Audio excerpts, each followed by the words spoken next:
Megastar Shakib খানের সঙ্গে এটা দ্বিতীয় কাজ। বরবাদে যে শাকিব খানকে দেখলেন, প্রিন্সের শাকিব খানকে কি কোথাও গিয়ে আলাদা মনে হচ্ছে না একই রকম? আমি তো ওই প্রথম কাজ করলাম যখন, তখনই ওনার ফ্যান হয়ে গেছি অ্যাজ এ কো-আর্টিস্ট, দর্শক হিসেবে সবকিছু মিলে একইভাবেই ওনাকে পাচ্ছি অ্যাজ ইট ইজ, যেরকম ছিলেন, বিনয়ী, ভদ্র, অসম্ভব পরিশ্রমী, অসাধারণ। এখনো পর্যন্ত বাংলাদেশের সবচাইতে ব্যবসা সফল সিনেমাটার নাম কিন্তু বরবাদ, আমরা কেউ ভুলিনি। আর সেই বরবাদের আরিয়ান মির্জার মামাকেও আমরা ভুলিনি। এখন আমরা সঙ্গে পেয়ে গেছি স্বনামধন্য অভিনেতা ইন্তেখাব দিনারকে, যার সম্পর্কে নতুন করে পরিচয় দেওয়ার আর কিছু নেই।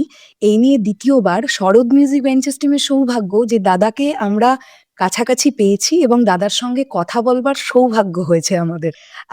দাদা, তুমি কেমন আছো?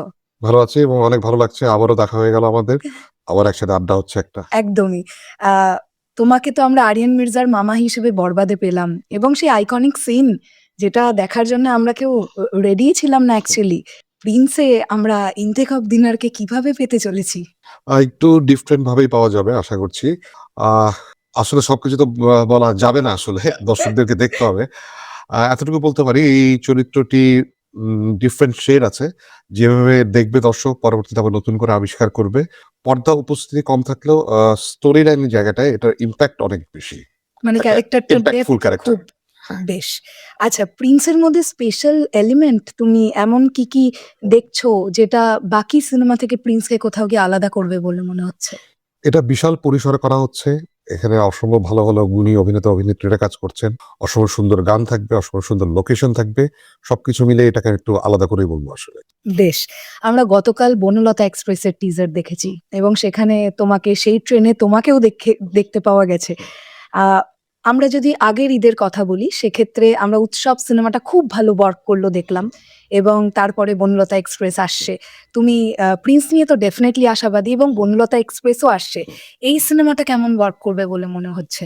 আমি তো খুবই আশাবাদী। কারণ এর আগে তামিম নূরের উৎসব আমরা করেছিলাম। দর্শক খুব ভালোভাবে গ্রহণ করেছিল ছবিটাকে। এটাও খুব সুন্দর শুটিং হয়েছে। এটার বাড়তি পাওনা হচ্ছে স্ক্রিপ্ট হচ্ছে হুমায়ূন আহমেদের হুম। স্ক্রিপ্ট, তামিম নূরের নির্দেশনা এবং একঝাঁক সব গুণী অভিনেতা অভিনেত্রীর সমাহার এখানে আছে। সে কারণে কাজ করে খুব আনন্দ করেছি। আশা করছি সে আনন্দটা পর্দায়ও টের পাওয়া যাবে। আসলেই আমি এবারে ঈদের সিনেমাগুলো আলাদা করে আমাদের মধ্যে একটা আলোচনার সৃষ্টি করবে বা করছে। তার কারণ প্রতিটা সিনেমাতে আমরা কিন্তু অভিনেতাদের সমাহার দেখতে পাচ্ছি। 'প্রিন্সেও' শুনেছি খুব তাবড়, তাবড় অভিনেতারা কাজ হ্যাঁ। করছেন। 'বনলতা এক্সপ্রেসেও' তাই। আ পরবর্তী প্রশ্নটা দাদা তোমার কাছে রাখতে চাই, সেটা হচ্ছে এবার ঈদে আ যে কটা সিনেমা রিলিজ হচ্ছে, বেশ নাম করে তো আমরা বলতেই পারি যে 'প্রিন্স', 'রাক্ষস', 'দম' এই সিনেমাগুলো স্পেসিফিক্যালি বেশ বড় বাজেটের ফিল্ম। তো ঈদে একসঙ্গে এতগুলো সিনেমা যে আসছে, এ বাদেও তো সিনেমা আসছে। তো এক্ষেত্রে বিজনেসের দিক থেকে প্রোডিউসারদের তারা কি লাভবান হতে পারছে? বা হল পাওয়া, শো পাওয়া? কারণ মেগাস্টার শাকিব খান এলে তো 80% হল, 80% শো তিনি নিয়ে নেন। খুবই স্বাভাবিক। তো সেক্ষেত্রে একজন অ্যাক্টর হিসেবে তুমি ব্যাপারটাকে কিভাবে দেখছো? আমি আসলে অ্যাজ অ্যান অ্যাক্টর এই বিষয়গুলো খুব ভালো বুঝি না। আমি দর্শক হিসেবে বলতে পারি যে এতগুলো ভালো ছবি রিলিজ পাচ্ছে, এটা দর্শকের জন্য একটা বাড়তি পাওনা। হুম, এটা আমি বলতে চাই যে ঈদের ছবি না, ছবির ঈদ হবে আসলে। হুম। এতগুলো ছবি একসাথে রিলিজ পাবে। দর্শকদের তখন অনেকগুলো অপশন থেকে যায়। কোনটা দেখবে, কোন জনরার ছবিটা দেখতে চায়। তো সো চয়েস থাকে অনেকগুলো দর্শকের সামনে। তো দর্শকের জন্য আমি বলব এটা বাড়তি পাওনা। তোমার কি মনে হচ্ছে বরবাদের রেকর্ড প্রিন্স ভেঙে দিতে পারবে? আমি তো সেটাই আশা করছি। আমি চাই তো এক ঈদ থেকে আরেক ঈদে গিয়ে আরেকটা ছবি একটার পর একটা রেকর্ড ভেঙে যাক। বেশ। আ এটা আমাদের গল্প নাটকটা বাংলাদেশে ব্লাস্ট করেছে এবং তোমার চরিত্রটাও আমার কাছে খুব স্পেশাল লেগেছে এবং ক্যারেক্টারটা বেশ ইন্ট্রোভার্ট একটা ক্যারেক্টার, কিন্তু তারপরেও অনেক কিছু করছে। আ এটা আমাদের গল্প নাটকটা নিয়ে একটুখানি বলো না? আ যেটা হচ্ছে যে করে খুব আনন্দ পেয়েছি। ডিফারেন্ট স্ক্রিপ্ট, পরিবারের গল্প, যে যে চরিত্রগুলো আমরা দেখি আশেপাশের মানুষগুলো আসলে আমাদের আশেপাশে যারা আছেন। সো দর্শক হয় কি তখন কানেক্ট করতে পারে নিজেকে ওই চরিত্রটার সাথে। মানে এখানে কোনো এলিয়েন ক্যারেক্টার নেই। না, যে অবাস্তব চরিত্র সব আমাদের করবে। পারিপার্শ্বিক একদম ক্যারেক্টার মনে চেনা গল্প, হচ্ছে। চেনাই। ঠিক। আর জনপ্রিয়তার কথা যেটা আপনি বললেন সেটা শুধু বাংলাদেশে না। আমি এখানে এসেও যে পরিমাণ রিঅ্যাকশন পেয়েছি, বা এখানে যখন নিউ মার্কেটে আমি পরশুদিনে গেলাম, এখানকার যারা আছেন উনারা এসে আমাকে বলছেন, দেখেছেন, আমাকে ফুপা বলে ডাকছে, ঠিক। যে তারা খুব আনন্দ পাচ্ছে দেখে। তো খুব ভালো লাগছে এই রিঅ্যাকশন গুলো। বেশ। মেগাস্টার শাকিব খানের সঙ্গে এটা দ্বিতীয় কাজ। বরবাদে যে শাকিব খানকে দেখলেন, প্রিন্সের শাকিব খানকে কি কোথাও গিয়ে আলাদা মনে হচ্ছে না একই রকম? আমি তো ওই প্রথম কাজ করলাম যখন, তখনই উনার ফ্যান হয়ে গেছি অ্যাজ এ কো-আর্টিস্ট, দর্শক হিসেবে সবকিছু মিলে একইভাবেই উনাকে পাচ্ছি অ্যাজ ইট ইজ, যেরকম ছিলেন, বিনয়ী, ভদ্র, অসম্ভব পরিশ্রমী, অসাধারণ। বরবাদে আমরা মেগাস্টার শাকিব খান এবং আপনার যে স্ক্রিন প্রেজেন্টেশন পেয়েছি যতটা ডিউরেশনের, প্রিন্সে কি তার চেয়ে বেশি পাবো না একই রকম না কম? একটু বেশি। বেশ, বরবাদের তুলনায় একটু বর্বত বেশি। বেশি। বেশ। আ বরবাদের ডিরেক্টর মেহেদী হাসান হৃদয়, তিনিও নতুন একজন বড় পর্দার পরিচালক হিসেবে নতুনই ছিলেন এবং ডিরেক্টর আবু হায়াত মাহমুদও ১ম বার এটা তার বড় পর্দার কাজ। দুজনই নতুন ডিরেক্টর বড় পর্দার ক্ষেত্রে। তো কাকে এগিয়ে রাখছেন ডিরেক্টর হিসেবে? আসলে দুজন তো ২ ধরনের মানে ২ ভঙ্গিতে কাজ করে না। এটা আসলে তুলনা করা চলে না আসলে। বেশ। কাজে অভিনেতার ক্ষেত্রে আমি বলতে পারি না যে এ ওর চেয়ে ভালো অভিনয় করে। হুম। ঠিক আছে? ওই চরিত্রটা হয়তোবা সে ভালো করেছে। বা ওই অভিনেতা আরেকটি চরিত্র হয়তো ভালো করছে। বাট এটা আমি কখনো এভাবে কম্পেয়ার করি না। এটা তো আর স্কুলের পরীক্ষা না যে ফার্স্ট, সেকেন্ড, থার্ড হতে হবে আসলে। প্রিন্সের মধ্যে এমন কি পোটেনশিয়াল আপনি পেলেন যে কারণে প্রিন্সকে ইয়েস করলেন? প্রিন্সের স্ক্রিপ্ট, কাস্টিং, লোকেশন সবকিছু মিলিয়ে আমি ওকে করেছি এটা। বেশ। আ আমরা গতকাল বা গত পরশু আমার কাছে একটি ছবি এলো সোশ্যাল মিডিয়ায়। যে ছবিটি পোস্ট করেছেন একজন অভিনেতা যার নাম শামীম আহমেদ। হুম। এবং তার বক্তব্য, আমরা হচ্ছি ভাই মধ্যবিত্ত ফ্যামিলি, তাই জানালার ফাঁক দিয়ে চাইয়া থাকি কখনো যদি কোনো কাজ আসে, কেউ যদি ডাকে, কেউ যদি পাশে আইয়া দাঁড়ায়, অভাব জিনিসটা যে কি ভাই আজকে আমি টের পাইতেছি। আজকে শামীমজি বলে বলছি না, আমাদের টলিউডেরও এরকম বিভিন্ন অভিনেতারা আছেন যারা খুব গুণী অভিনেতা, কিন্তু তারা কাজের খরায় ভুগছেন। এই বিষয়টা নিয়ে আপনি কি বলবেন? বিষয়টা আসলে আমি বলব দুর্ভাগ্যজনক। কাজের খরাটা একজন প্রকৃত শিল্পী যে তার হওয়া উচিত না, কাম্য না সেটা। এখন হয়ে গেলে তো কিছু করার নেই আসলে। কারণ আমাদের এই প্রফেশনটা এরকম আসলে যে আজকে কখনো সে আকাশে উড়ে বেড়াচ্ছে, কখনো সে পাতালে নেমে আসছে। বাট আমাদের এখানে রিটায়ারমেন্ট বলে কিছু নেই বা এখানে প্রভিডেন্ট ফান্ড বলে কিছু নেই।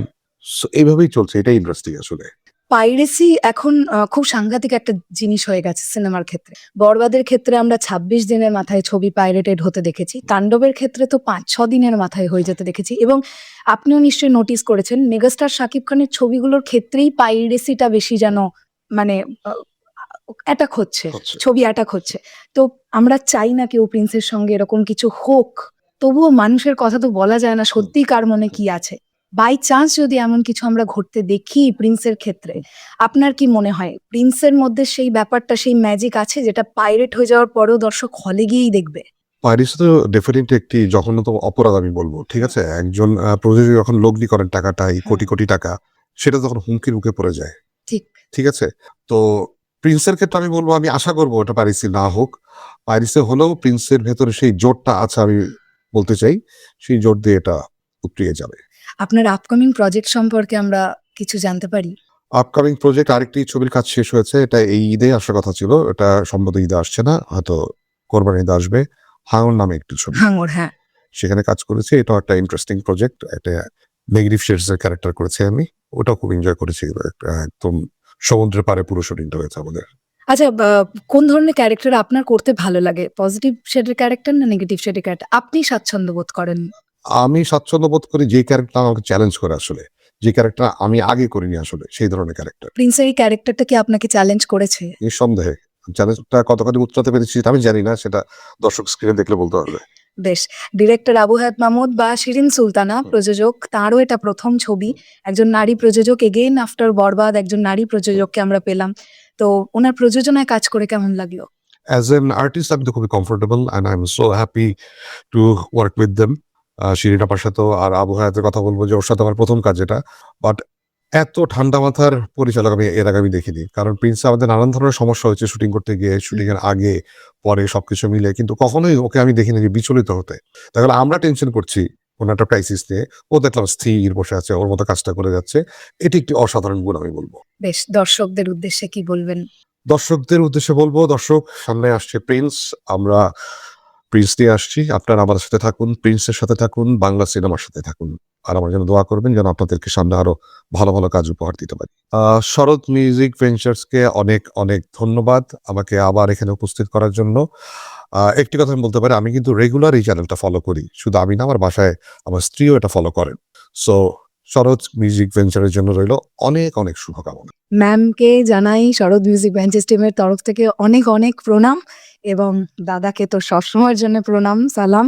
আ এই গুণী মানুষদের সান্নিধ্যে আসতে পেরে আমরা নিজেদেরকে ধন্য বলে মনে করছি।